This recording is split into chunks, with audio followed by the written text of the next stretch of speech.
Ba-do-da, ba-dee-da, ba-ba, bamboo. Ba-do-da, ba-dee-da, ba-ba, bamboo. What are we talking about? As we all know, everyone aims to be their best selves. No one really wakes up in the morning and goes,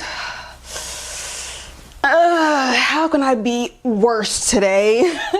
Because of this, we resort to dieting, workout planning, meal preps, doing all those things for our stupid mental health. And speaking for myself, I find that the bigger the practice and the more mental energy I have to put into the practice, the easier it is for me to fall off. So in this video, we're going to be talking about 10 neuro-rewiring micro habits that can change your life subconsciously. Now, I have scoured the internet up and down on the topics of micro habits just to make sure that I was bringing you quality information that you cannot find anywhere else. I also can speak personally and practically on these topics because I do have my bachelor's degree in biopsychology. What I'm doing is using my background in psychology on how the brain works and creating habits around these psychological phenomenons to improve my quality of life. What's up, sweethearts? Welcome back to my channel. My name is Aigner. I make health and wellness content, also healing content, so you can liberate your mind, body, and soul. So you may be wondering, what is neuro-rewiring habits and what makes them different from all the other micro habits that we see in the self-help world? Well, let me tell you. Neuro-rewiring aims to improve the brain function by retraining your neurons, otherwise known as the tiny little cells that help your brain to communicate. These neurons are also the building blocks to our habits. As you know, the more you do a habit, the more imprinted it is in your mind. There are different types of habits. There are passive habits and active habits. Passive habits are what we do subconsciously, are tiny things that you don't really notice, like which foot you put your sock on first and your shoes on first, the way you like to stir your food. Active habits are the habits that we put more intention into in order to solidify them into our daily routine. This is working out, going to the gym, meal prepping, journaling, all these things that we purposely input into our schedules to see a desired outcome. So basically what I'm doing is understanding how the brain works on its own passively and coupling that with actionable steps actively so I can create habits subconsciously and with the least amount of conscious awareness as possible. So I've broken down this video into 4 categories of micro habits. 1, behavioral micro habits. 2, productivity micro habits. 3, cognitive micro habits. And 4, subconscious micro habits, which now I'm realizing these are all pretty much subconscious or intended to be subconscious. So we got an even deeper level of subconscious micro habit coming your way. As always, I do value your time, so the timestamps are going to be listed below. However, to get the most benefit out of this video, always stay to the end.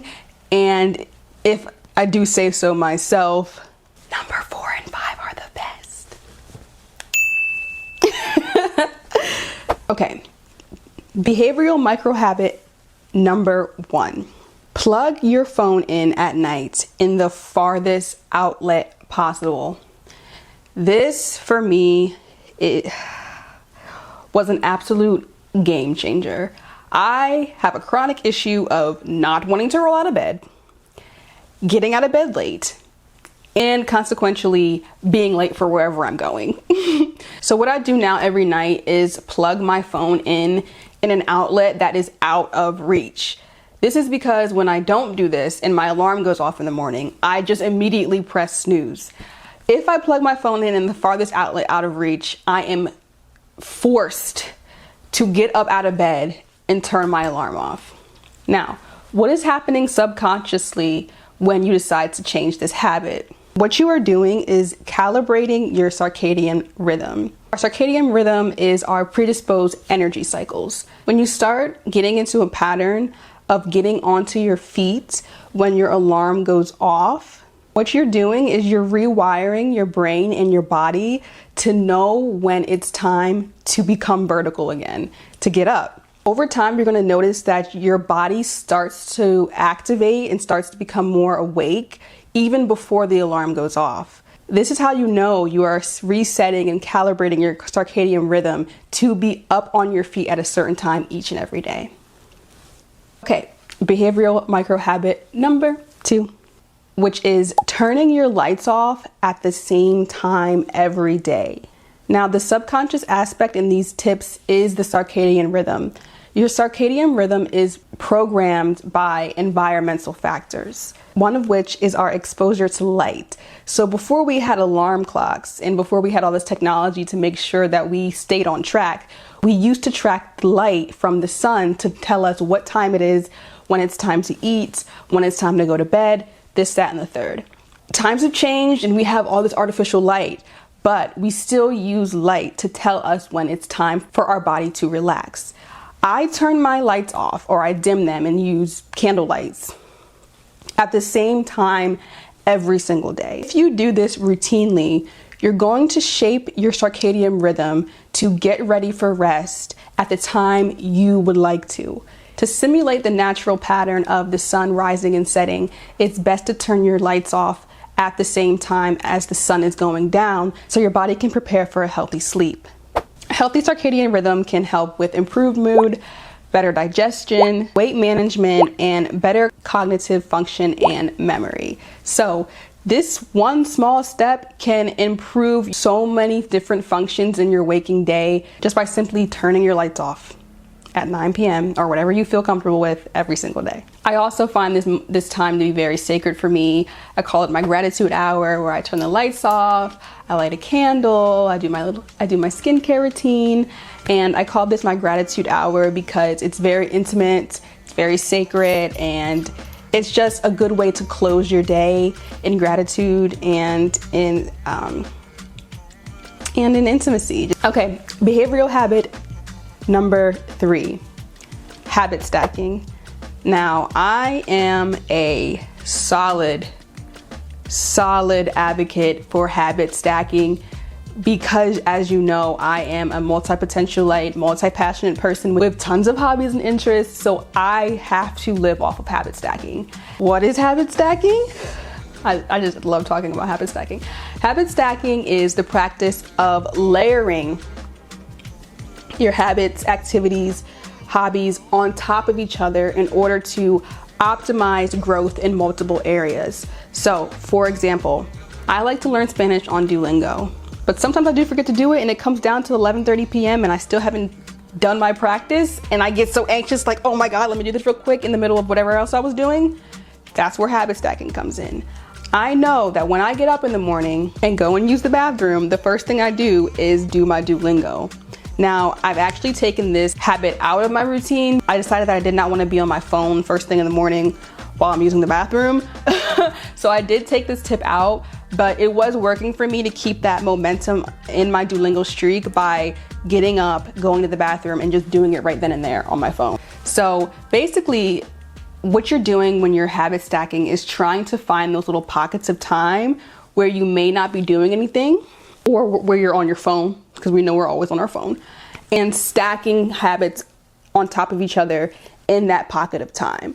So another thing I do is tricep dips while I'm warming up the shower, or listening to podcasts on my way to work.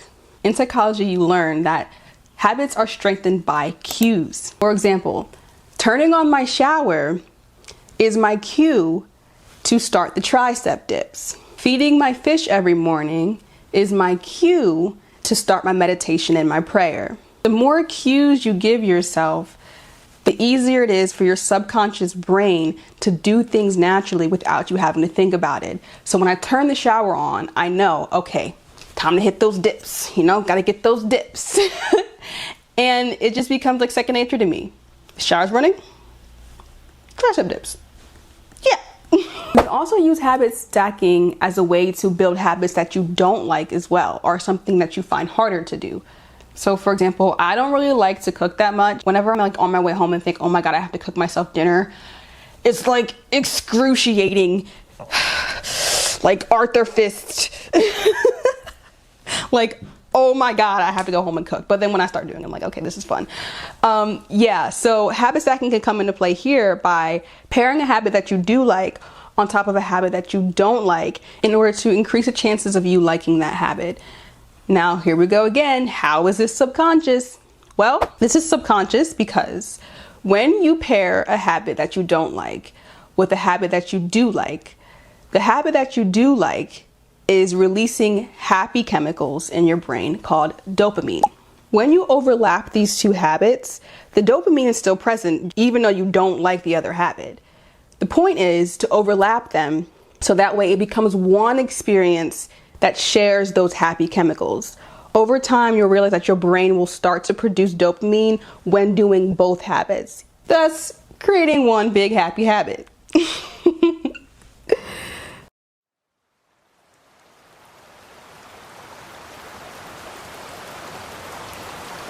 Okay, micro habit category number 2, which is productivity micro habits, which are defined as organizational habits that increase focus and productivity. Number 1 is productivity markers.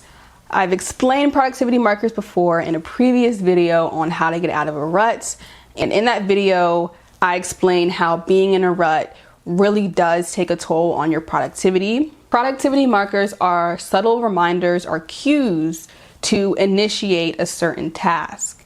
So for example, sometimes I just don't feel like jumping into my day right away, or I want to do something, but I don't want to do it right at this exact moment. In this situation, I will leave myself productivity markers as 1, a commitment to me actually completing this task, and 2, a reminder to start the task. Productivity markers are a cognitive behavioral technique used to break the cycle of procrastination and allow you to be more proactive in your day. So, say I wake up in the morning and I don't feel like doing my yoga. I just don't feel like it. But I know that yoga is important for me and I need to stretch my body. What I'm gonna do is take out my yoga mat and just lay it down. That's all I have to do. And then go about my day and do something else. When I come back, the sight of the yoga mat being out will remind me it's time to get on that mat. You can also use productivity markers to simply plan your day. I've been using one of my favorite YouTubers, Aaron On Demand's top 3 to-do list for probably around a year now. And as you can see in many of my other videos here, this is my whiteboard. And on my whiteboard, every single day, I write down today's top 3. This is essentially a productivity marker because it is out in the open. It's a constant reminder. It's there to keep me in alignment with what I need to get done in that day. Try not to be hard on yourself when you are going through these steps, because honestly, your procrastination is not coming to you because you don't want to do this thing. Your lack of desire isn't for the thing. I know yoga is good for me. I know I want to feel the benefits of yoga. I just don't want to get it out. I just don't want to set it up. I just don't want to stand there. You know, there's so many things. Getting over the hurdle of starting the process is the reason behind the productivity markers. Last tip, is this tip number 5 or 4? It's gotta be 5. Gotta be 5. Last tip is organize your life in 3s. Now, this is a science-backed tip. This has been proven, studied over and over, time and time again, to work. The psychology behind organizing your life in 3s is actually really cool. For some reason, 3 is like a magic number. We just like things in 3s. For example, rule of thirds. When we line up the camera, or we line up a painting, or just anything, when you line it up, the grid is in thirds. Number 3 is so magical that our brain has decided that 3 is the magic number for our mental capacity.